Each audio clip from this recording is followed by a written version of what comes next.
అందరికీ నమస్కారం. Welcome to Prajakshetram. గత 4 ఏళ్లుగా వైసీపీపై జగన్మోహన్ రెడ్డి గారిపై పోరాడుతూ బీజేపీ, టీడీపీ, జనసేన పార్టీలకు దగ్గరగా ఉన్న రఘురామకృష్ణరాజు గారికి ఈ 3 పార్టీల కూటమి నుంచి నరసాపురం ఎంపీ సీటు దక్కేలా లేదు.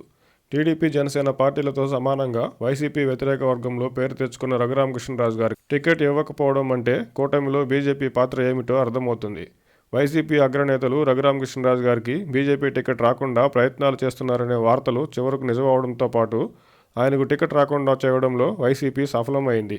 అయితే రఘురామకృష్ణరాజు గారు ఎన్నికల్లో పోటీకి దూరంగా ఉంటారా, టీడీపీ నుంచి వేరే ఏదైనా స్థానం నుంచి పోటీ చేస్తారా అనేది చూడాలి.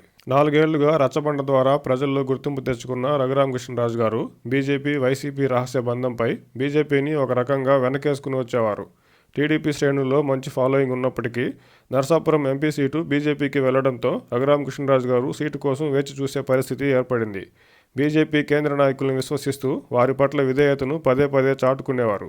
వైసీపీ నుంచి బీజేపీలో చేరిన గూడూరు ఎమ్మెల్యే వరప్రసాద్ గారికి టికెట్ ఇచ్చినప్పుడు వైసీపీకి, జగన్ గారికి తీవ్ర వ్యతిరేక వర్గంగా ముద్రపడిన రఘురామకృష్ణరాజు గారికి టికెట్ ఇవ్వడం లేదంటే బీజేపీ పొత్తులో ఉన్నప్పటికీ ఎవరి కోసం తాపత్రయపడుతుందో అర్థమవుతుంది. రఘురామకృష్ణరాజు గారికి టికెట్ లేదనే అంశం కూటమిపై, ముఖ్యంగా బీజేపీ పోటీ చేసే స్థానాల్లో ఉంటుంది. ప్రజాగళం సభలో నరేంద్ర మోదీ గారు మాట్లాడుతూ వైసీపీ, కాంగ్రెస్ ఒకటే అని చెప్పారు. ఇప్పుడు వైసీపీ చెప్పినట్టు రఘురామకృష్ణరాజు గారికి బీజేపీ టికెట్ ఇవ్వకపోవడంతో ఇప్పటి వరకు ప్రజల్లో వైసీపీ, బీజేపీ ఒకటే అనే భావనను రుజువు చేసినట్టు అయింది.